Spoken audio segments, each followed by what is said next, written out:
everyone. I'm Roger Whitmore, a local businessman of 54 years here in the Zion area, and also a charter member of ZBCOPS, who's putting on this telecast here today, and thank you, George. But today, before we get going, I want to introduce our moderator today, Alton Larry Stevens, a lifelong resident of Winthrop Harbor, a graduate from Mississippi State University, a graduate of Zion Benton High School, has a couple children up here in the area, some grandkids, a nice dog I see all the time. We're in Larry's real estate office here in Winthrop Harbor, and today we have some esteemed guests with us that we'd like to introduce to you, and I'm going to let Larry do that. So without further ado, Larry Stevens, you're up. Roger, thank you very much. It's a pleasure to be here today, and welcome to our discussion about the exciting new updates of legislation regarding the Clean Energy Jobs Act of Illinois, also known as CEJA, and more importantly, House Bill 587. Today, we've got these exciting updates that will result in significant reduction of property taxes for all of the residents of Zion and surrounding areas. Through the efforts of some of our local people, we have been able to secure additional funding that will help our entire community and entire area. This time we talked about the ZBCOPS, and ZBCOPS is a small organization put together by people of the community. There is no affiliation with any law enforcement. It stands for Zion Benton Citizens Overseeing Public Spending. We have a website called ZBCOPS.com where you can receive a lot of information, a lot of videos, and a lot of transparency actions through our local taxing bodies. Today I'd like to introduce some of the members of our ZBCOPS, starting with Roger Whitmore. Thank you. He talked about being in the business in the Zion area for over 40 years. 54 years, my friend. 54 years. Big And been a big participant in all activities of the Zion Benton area his entire career. Chris Shemansky is another business owner here in town. He's run GoFlow Computer Services for many, many years, and he too has been involved in just about every organization and community activity in the Zion Benton area for many, many years. George Foster, owner of North Point Digital Productions, is filming today, and he and Chris have put together our website, zbcops.com, that has a lot of information for you. In addition to our people with ZBCOPS, we've got some other distinguished people with us today. Dave Knabel, who is the city administrator for the city of Zion and involved in all functions of government in the city of Zion. We have the Honorable Billy McKinney here, mayor of Zion, and he is well known around the entire area and has been a resident of Zion for his entire life. And then our favorite state representative, We love her, by the way. Joyce Mason, is here today to talk about our House Bill 587. And Joyce has worked tirelessly with Billy, other people in the community for many, many years to get this all together. It started back when Al Hill was mayor of Zion, and it's continued through a lot of hard work and dedication to make this all come together. And the end result of it is the Zion community is going to receive about $330 million in funds to help reduce our property taxes. So at this time, I'm going to turn it over to, again, our favorite state representative, Joyce Mason, for a bit of an explanation. Wow, thank you. That is the nicest introduction and warmest welcome. Thank you. Well, do you want me to just give you a little history? Give it a little bit of what it is and what we're talking about and how it's going to help our entire area. Okay, great. So I was first elected and took office in January of 2019. So I had watched the work that Al Hill had done to try to help the community in light of the decommissioned nuclear power plant. And so it was amazing to start working with Mayor McKinney and Dave Knabel to try to figure out how to do this. And then there was the original CEJA bill, the Clean Energy Jobs Act, which passed in, help me out, September of 21? Maybe, yeah, Has it yeah. been that long? Back in the Maybe day, 22? yeah. But it originally passed, and it was meant to help compensate areas of Illinois that had been affected by energy transitions, which is what Whether it they be call coal it. plants or nuclear, is that correct? Yes, absolutely. So I worked really hard, this is a huge bill, to try to negotiate a way to ensure that Zion got a benefit from that. And, we're sitting in meetings, hearing about the bill and hearing updates, and, the nuclear industry got some pretty big bailouts as part of this bill. And so, I'm on the Green Caucus, I was on the Energy and Environment, and I said, wait a second, I can't sleep at night giving nuclear companies these bailouts when I know about the people in Zion and how they are struggling because they just up and left all of their nuclear materials there.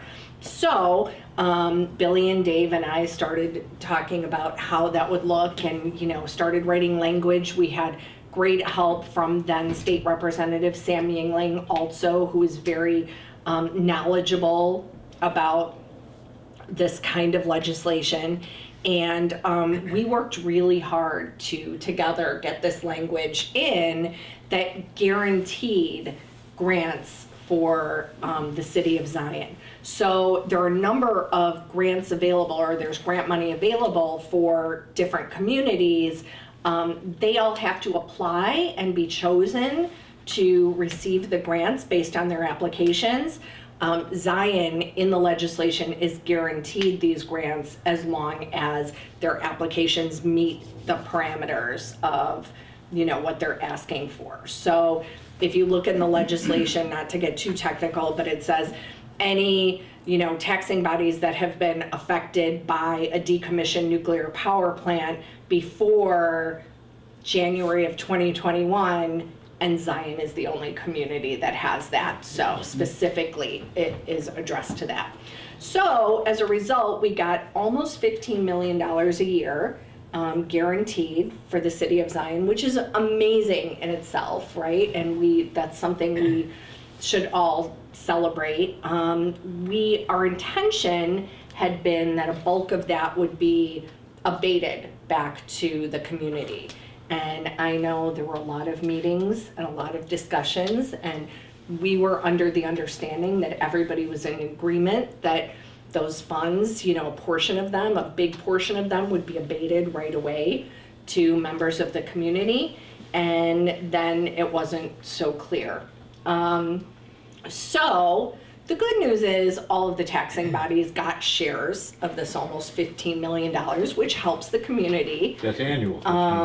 Yes. It took some time to get going because, the state, things take time and they had to build the process and do all of that.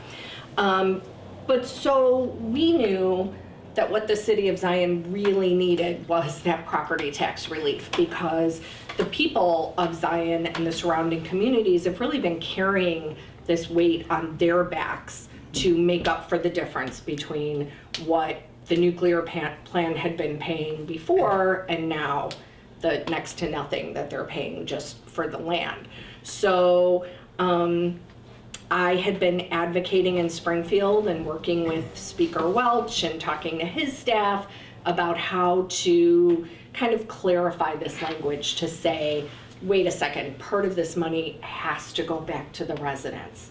And things are often complicated in Springfield, and they said, well, hold off, once you open up a bill and start making changes, then everybody wants to jump in and make changes, and they didn't want to create that craziness. So I was waiting patiently, I was following their lead, but continuing to talk about it, continuing to make sure they knew that it was my top priority. And then we went back for what was called lame duck session, which is the end of the General Assembly in December before we start a new General Assembly. And we were in a meeting, and some of the leadership started talking about how they were doing a cleanup bill of CEJA and making some changes. And I said, literally, whoa. And I said, how come I didn't know about this? And they all looked at me like, why would you want to know about this? And I said, I have some clarifying language in CEJA. And they said, oh, well, you know, we have everything really negotiated and maybe you can do it later. And I don't know. And I said, no. So after the meeting, I went and I started talking to leadership. I went to Speaker Welch. I said, you know, this is my number one priority. Like, please, what can I do? We already had the language written because we had worked together and we were ready. And Who helped you with that language? Was it? Oh, yeah, Dave is amazing. No, we know. Yeah, We call him absolutely. the brain behind your backs. So much. I ask him questions all the time, and yeah, Dave really has been a champion. Sorry, I didn't mean this. to cut you off. No, it's true. I'll let you. And so, you know, I was walking around Springfield like, please, sir, please, will you read my sentence? Please, you know, you're still drafting it, right? So it's not too late. Please. And called our Senator Mary Edley Allen, and asked her to get involved on the Senate side. Wow. And she got involved with her leadership to say, you know, Zion really needs this. And I called the original writers of CEJA and talked about language with them. And ultimately, much to, I think, all of our surprises, great surprises, they got it in. And it all happened so fast, right? And we kept talking about it, and I'm like, okay, wait, because things change and people pull things out, and, you know, wait for it to pass. And then all of a sudden, bam, it passed the Senate, it passed the House, and we're waiting for the governor to sign it. That quickly, it passed both houses. So yeah, Senate. It was one of those I think you called on fast-moving Friday. things. We were doing language Sunday Yeah. and Monday, Tuesday. Yeah, and can I just say through this whole process, the beginning of CEJA, like these two, and the city attorney, Jimmy Vaselli, like we have spent countless nights, you know, late nights, weekends, on the phone, talking about language, going back and forth, and it's really important for people in the city to know how hard and how dedicated Well, thank all three of you they guys. work. Thank you very Yeah. much. And Now when you it know passed, why I said she was our favorite rep. Well, yeah, I'll probably put her in the middle. when it passed the first time, it was during COVID. And we were all on the phone, like watching it on our screens. I was sitting in my hotel room because we were voting remotely, and I think we were all crying I think when it it was passed. 10:30 or 11 at night. Yeah, Finally yeah. through. We were all just like, did this really happen? And then, I don't know, but this time I think, you know, we were texting and I'm like, it passed, it just passed. Congratulations, So, that's great. yeah, so what this new amendment will do is require each of these taxing bodies to use 75% of that funding for property tax abatement. So, Wonderful. I mean, for the people that, you know, when we have our little meetings over the school, we have people come up and talk, and we've had people want to turn in their life insurance so they can pay their taxes. And we've had ladies say, I can't even fix the roof on my house. We've had people, you know, they can't budget for the taxes. So this is wonderful for the city of Zion. I gotta tell you, I mean, I live in a different town and I am working on selling my house because I, you know, as a mom paying for college for my kids, like, I need to do something different. Larry, can we get her into Zion? Yeah, Absolutely. we're working on it, yeah. And tagging on to that a little bit, there are a lot of young folks around the area that have good jobs, they're working, they're trying to support their families and so forth, and they go to the mortgage company and they tell them about all their income and everything else, and they come back and tell them, okay, you're qualified to buy a house at X number of dollars, but you can't buy that because the taxes are too high.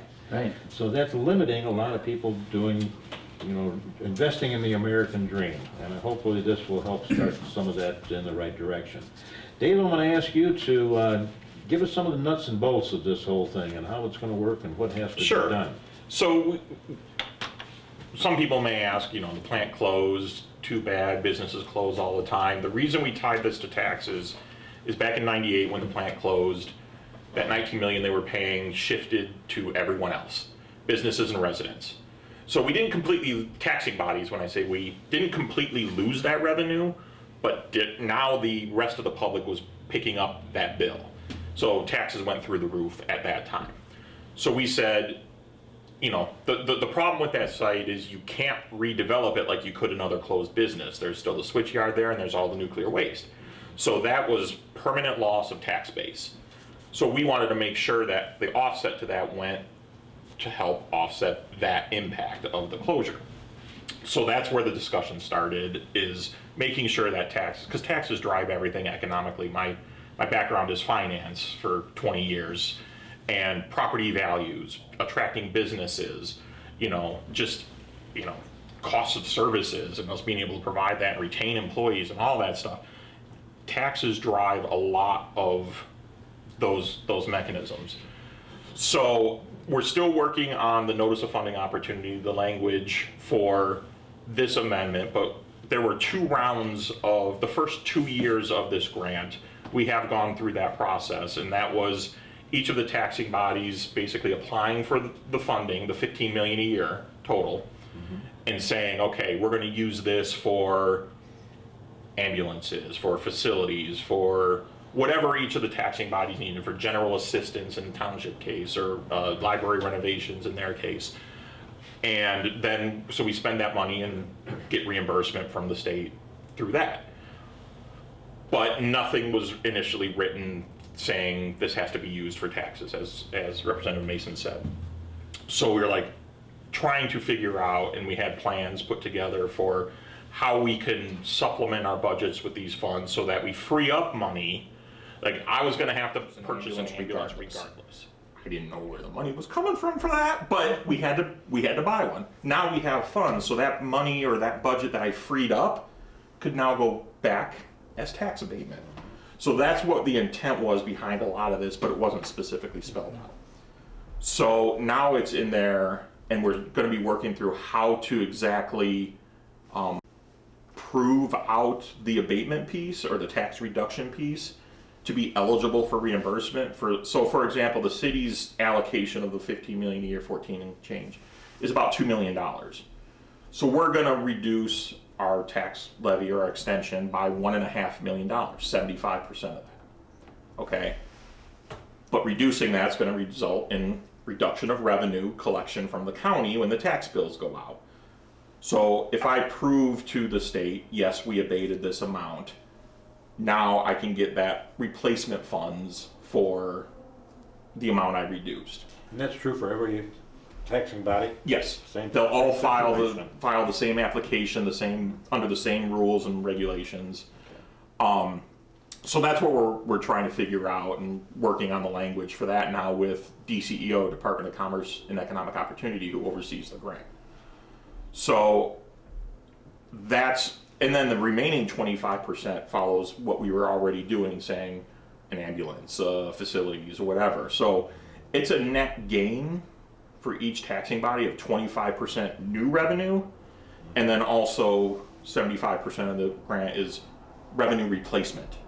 So typically you have bills that are revenue replacement or like project based. This is kind of a hybrid of it. So, but now the language says you have to do that, whereas in the first 2 rounds, it wasn't required, it was discussed. So when we initially started talking about the bill, I say that we tied it to the taxes because that was the intent, and then when we were writing the bill and working with DCEO and Representative Mason, the city said, well, let's put all of the other taxing bodies into this bill. Because if we're going to reduce taxes, it's not fair to have a school, library, park district reduce taxes and not have them have piece of this. So we wrote everyone into the bill and said, you know, now let's push on going to each of the taxing bodies and saying, hey, look what we did. We got 20 years of, 23 at the time was it, of this grant. Let's give back 75% of that's 25% of new revenue. Fantastic. And everyone was, for lack of a better term, most of us said, okay, we'll move forward with that.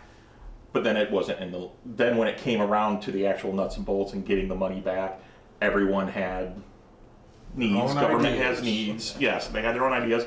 And I don't deny the validity of those needs. It just, as we talked with them, we're like, we understand you need funds, just not these. That's not what this is for. So we corrected that through this most recent legislation saying, let's put tax relief as a eligible use, not just eligible, but a required use of the funds, so that we can get so we're not wasting state funds and we're getting the local impact that we want. So this is important to everybody in the area, and it's a Absolutely. dramatic change and something that all of us can be proud of. Mayor McKinney, you've been involved in this thing all the way through. I'd like to hear a few things from you and hear what you got to say about it. It's quite incredible that it happened through all the hard work. And what people don't realize sometimes, Larry, is the amount of time we spend out of the office, on the phones at night, having these conversations and trying to impact legislation or policies that impact the community in a positive way. Roger talked about people coming to the school board or in his business and talking about, I'm going to turn in my life insurance. Lady came to my house with that one. Yes, we get the calls. I get the calls on a regular basis about people not being able to afford their medication. Right. And I understand, and we all understand how important it is to have good school systems. That's what attracts people to the community. But the community, the school is only a part of the community. And when we were writing this legislation and had this idea of tax abatement, it was to assist everyone in the community. Agreed. And so that's what we fought for, and it feels so refreshing to do something so rewarding for our residents. And yet we understand as working in government, all of us in our different branches, that people might not totally understand it. They might not totally appreciate it, the work that goes into it, but it's something that we're very proud of, and we are always looking to do what's best for the community at large as a whole. And that's why all the tax bodies was written into it. It's essentially free money for them that they didn't expect. And so And they had nothing to do with it, neither to secure that money. That was all the city of Zion. that was this brainstorm. You talk about Al Hill, and that was the federal legislation initially. Money that we are due from, we were supposed to be getting from the federal government as a result of the 1982 Nuclear Waste Act. And when ComEd was going to, the energy company was going to the state about a bailout, and give our city administrator, Dave, an incredible amount of credit for thinking outside the box and saying, maybe we're not getting it from the federal government, but here's an idea of maybe we can do this through the state legislation. And we start having these conversations. I can recall sitting with Senator Yingling and Joyce Mason and Dave in my office and having these conversations. We're very excited because the overall sense of government is you're always doing something to improve the community and having everybody's best interest in mind. And being in these positions, us growing up in Zion, Dave and I growing up in Zion, going to the high school here, we understand that you can't have a myopic view of what it takes to improve the community.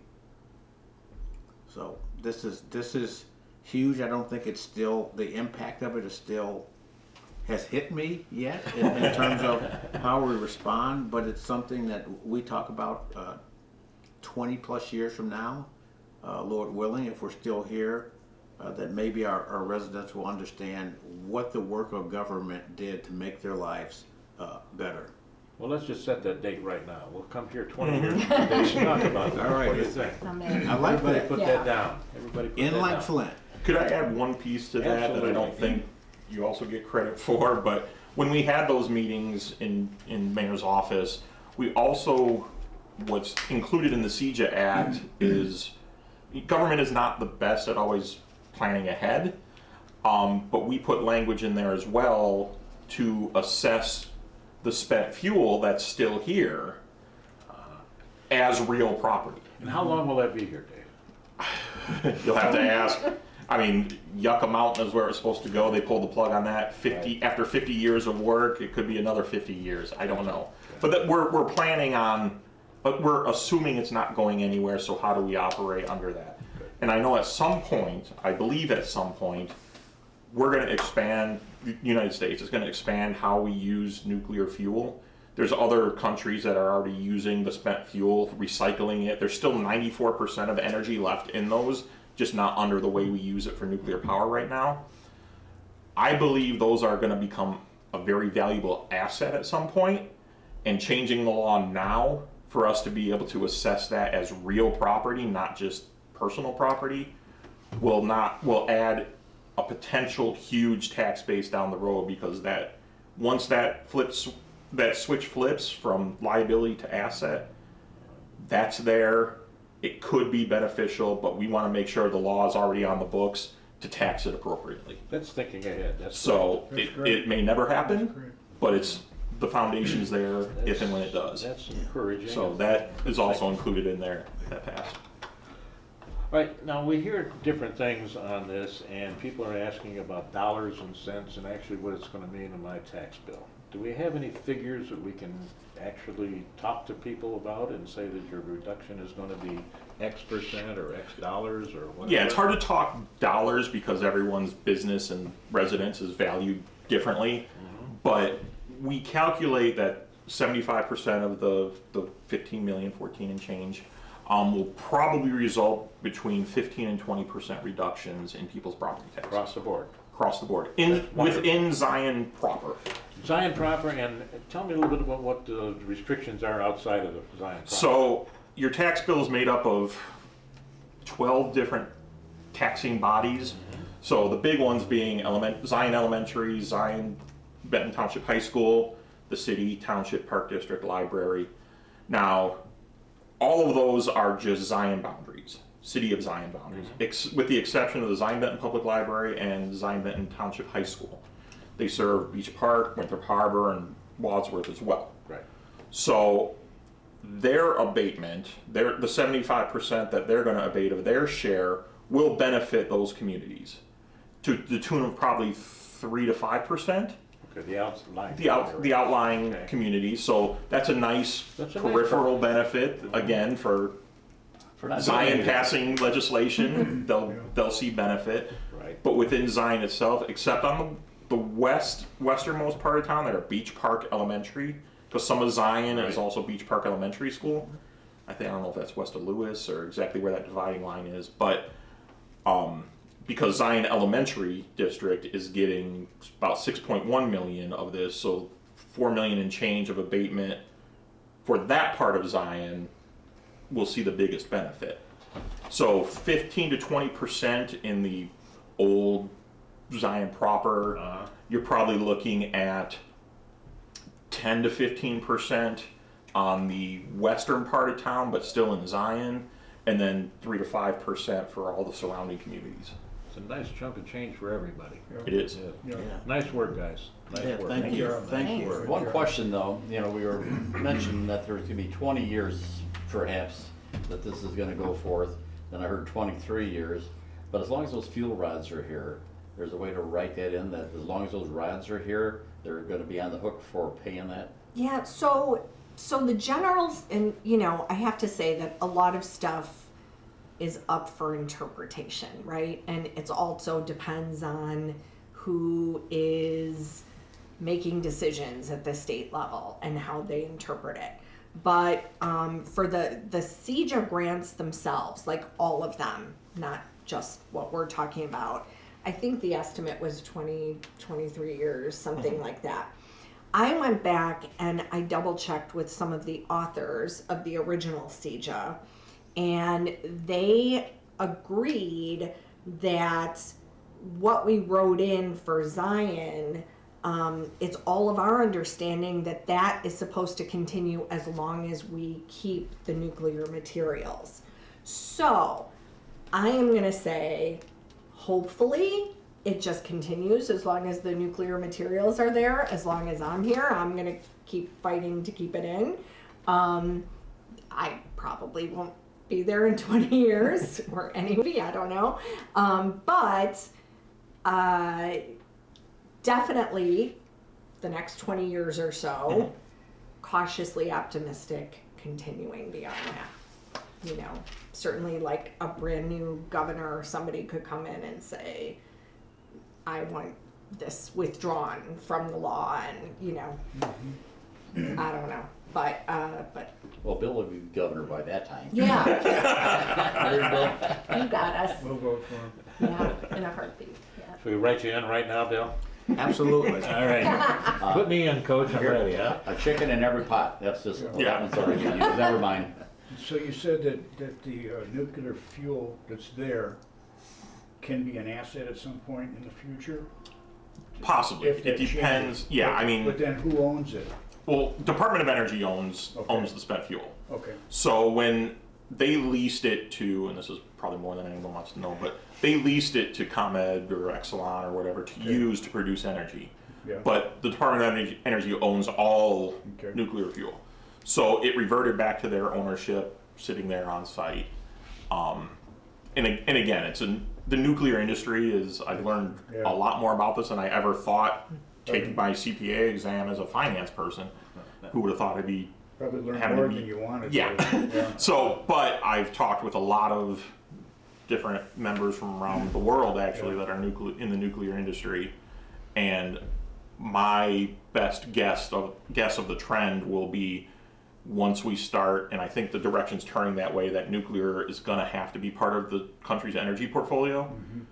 And as we go down that road, we'll see changes in regulations on how things are used and be able to expand the use of existing spent fuel to turn that into an asset. Right. So That'd be great. it's a prediction, it's a best guess, but we want to make sure we have something in place But at if least that we're- happens. At least we're covered in the meantime, Correct.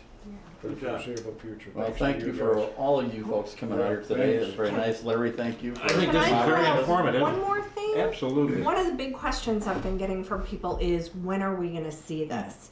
And so, you know, as David mentioned, 2 rounds will already be completed. So the one that was paid out already, and then the one that's already in process, and they'll get their funds this year. But so this will be effective for the 2025 property tax bills, which we pay in 2026. So I know that sounds like a long time for people, and I get it, like if we could do it right away, but as I had explained to somebody, you know, the taxing bodies have already started coming up with their things. The taxing bodies have already been working on, or already submitted their grant applications for the second round. So, and then too, like to talk about the different taxing bodies and what they've gotten, since they're getting the first 2 rounds and are choosing some of them to use it for projects other than property tax abatement, they have gotten a really nice chunk of money to use, and I'm hoping that they're using it well to benefit. Yeah. So they have no requirements to abate anything out of the first 2 payments that they've received? No. Yeah. I would, however, like to pat the city council on the back that even though those provisions, the new provisions, won't go into effect until 2025's levy on 2026's tax bills, in December of '24, the city council did vote to reduce our levy $1 million. Cool. Even though not required, because we said from the very beginning we were going to abate 75% of what we received. So we honored that agreement. We're only 15% of the tax bills, so people won't probably see it significantly. It might be an $80 reduction on average for the If everybody homeowner. did that, we'd see our, Correct. Yeah. Correct. but So they did not do that, they took the money. Well, some Yes. entities don't have the integrity of the city of Zion. Well, We're getting there. We've been there. we took it on ourselves as part of demonstrating leadership and the way you model leadership, and you understand that people are looking at you, the decisions that you make, and you hope the people that are following you will follow in doing the right thing for the community. That's what it's all about. And one of the things that I'd like to say about State Rep Mason, in this time of political divisiveness, she's always chosen to do the right thing for everyone, regardless of party affiliation.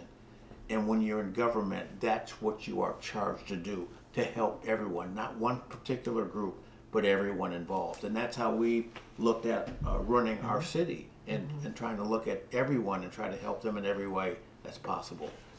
I'd like to thank all three of you. I know that this wouldn't happen without Yeah, for sure. the three of you. My questions are not so much with you three, but it's the rest of the taxing bodies that are not doing what we expect them to do.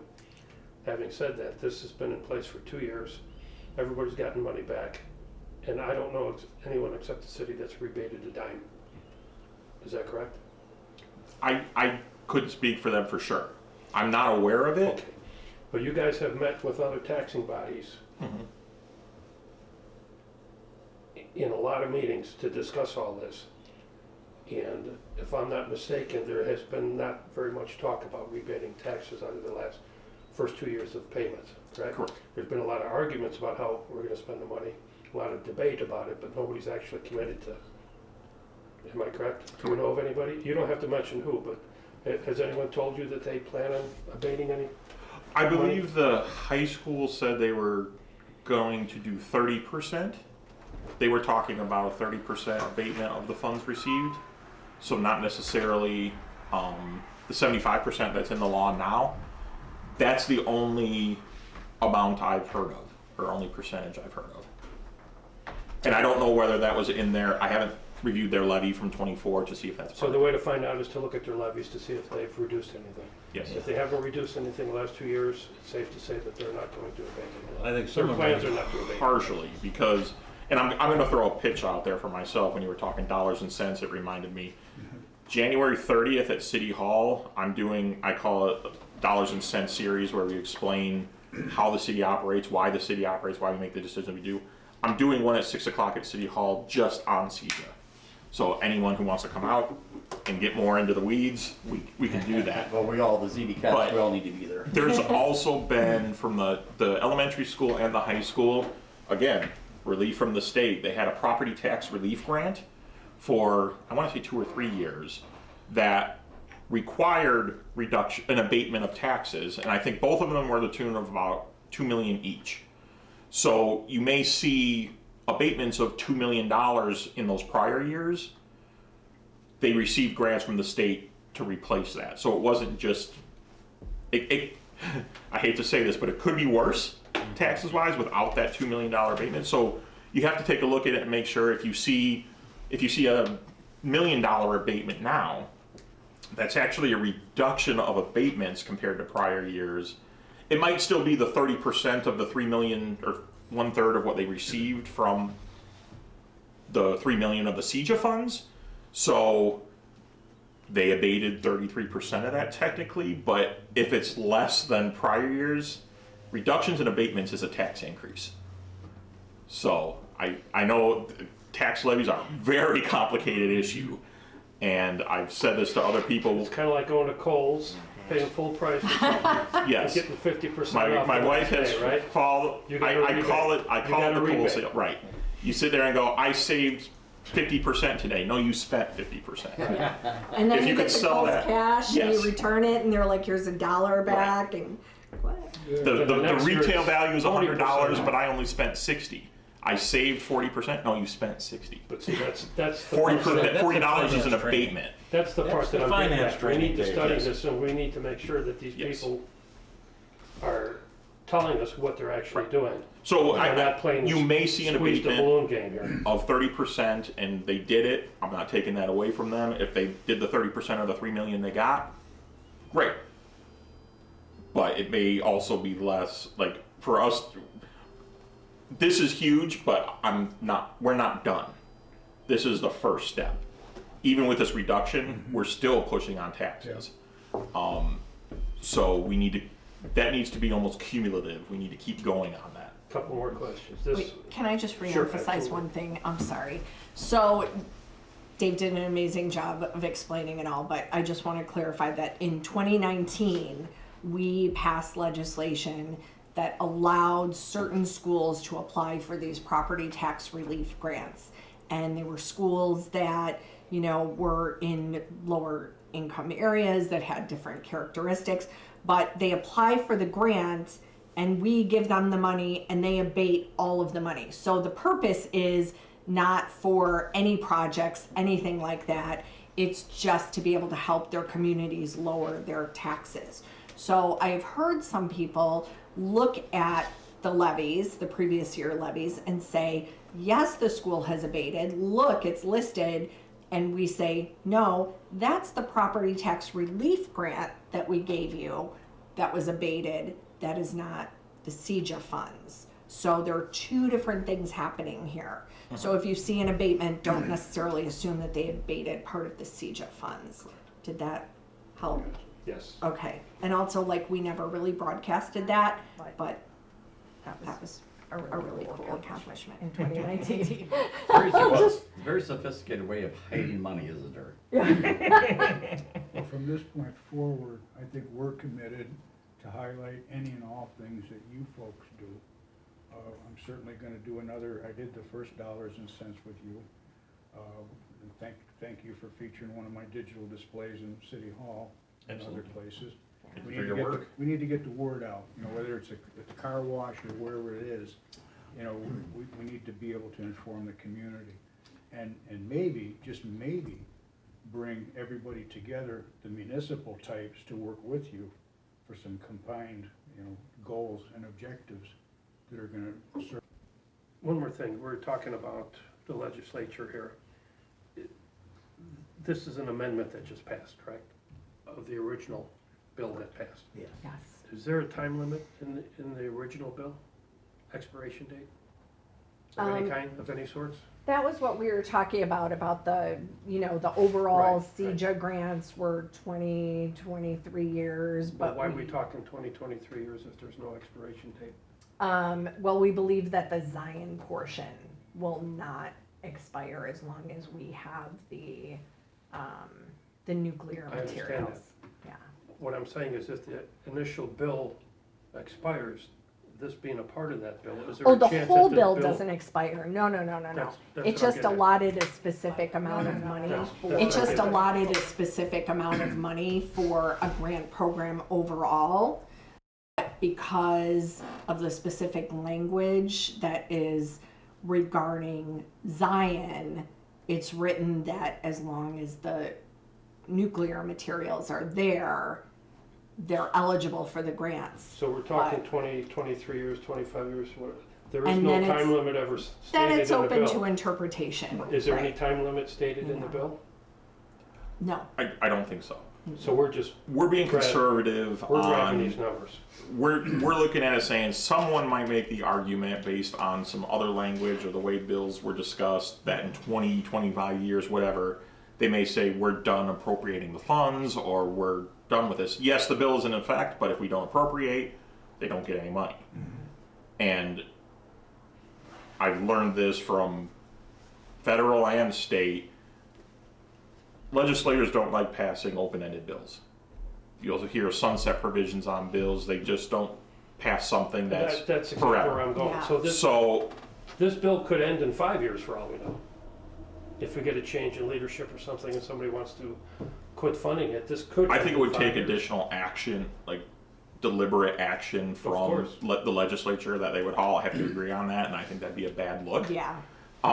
It's But- possible. Okay. Yes. So nothing's in stone, as long as the political winds stay the way they are, we're in good shape. If they Correct. change, then there's problems, but There's always a possibility, Okay. and we try and plan accordingly, but weigh out the risks and the likelihoods. And nothing in the bill for this is retroactive for the first 2 years, they're already billed out, correct? Correct. Correct. So it's what's spent is spent, everybody keeps whatever they keep. Correct. Last question, because I've seen it, I've heard it, I'm gonna ask, not on my behalf, but on others, how come we're only getting 75%, not 100? Since you stated in the very beginning of this, that the residents and the businesses kept everybody afloat, we paid everything. So nobody's hurting for taxes all these years. But I happen to know that a few places did, because you cut back on budgets and all that. Yes. But the question is that I'm hearing a lot out in the public, is why aren't we getting 100% since we funded everything all along? Why aren't we getting the full rebate back? So For those part- of you who wanted me to ask that. Yes, no, it's a valid question, and honestly, it's kind of negotiations. It's kind of share the benefit. I mean, we have been, there were years that the city was honestly looking and saying, what if the state comes in and takes us over? Like, that's how we might address our financial things. So 25 years of not only have the public and the businesses had to scramble by with the economic impact of the closure for 25 years, but the taxing bodies have too, to a degree, Not all. to a lesser degree. But we haven't kept up with a lot of the infrastructure, equipment, things like that. So we're like, we identify that there is a need to catch up on deferred maintenance, facilities that weren't repaired, equipment, things like that. So we'll concede 25% to, while we build up the tax base by reducing taxes, bring in businesses, increase property values. We want to make sure that the services and things don't lag behind as well, in the schools, the city. So the public needs the relief more than us, but we also have to catch up as well. So it was a proportionate kind of split based on need. So those taxing bodies, if they happen to exist, that really didn't cut their budgets much during the last 20 years, they're welcome to rebate more money than the You city. can always rebate whatever you want. Okay. Yeah, nothing is stopping them from rebating. all. 75 is required, Yes. more is preferred. Correct. I will add that if they keep the 25% for projects, the requirement is that the projects have to relate to economic development. So something that should help the community in that So area. nothing like electronic buses or. You know, Electric buses, yeah.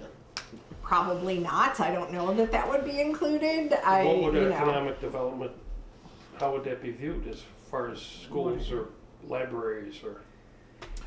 What could they do towards economic development? I don't, you know. So part of it is, and I put together a proposal for DCEO, but part of it is, there is, people do look at schools when they decide where to live, where to locate, all that stuff. They look at labor markets. So residential, job market, labor force, the quality of schools, the quality of parks, the library services, those all do play into account when trying to attract residents, which is your labor pool, which attracts businesses. So there is an indirect impact on economic development that all taxing bodies have.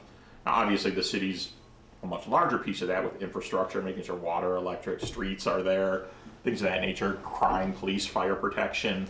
The city has a much larger impact on economic development than them, but they do have a play into that. But ultimately, that's each of the taxing bodies' case to make when they apply for the funds. So who's the arbiter? Who decides what's economic development and what's just on somebody's DCEO wish list? oversees the grant. So they have to, the grant application is very extensive. But there's a lot of narratives in there saying, okay, here's what we want to spend it on and here's why, and you have to justify what, how the funds meet the purpose of the grant. So that's for them to apply and DCEO then to review. If somebody doesn't file a grant, then there's no grant monies given. Correct. yes. So that gets taken away from the 15 million. Correct.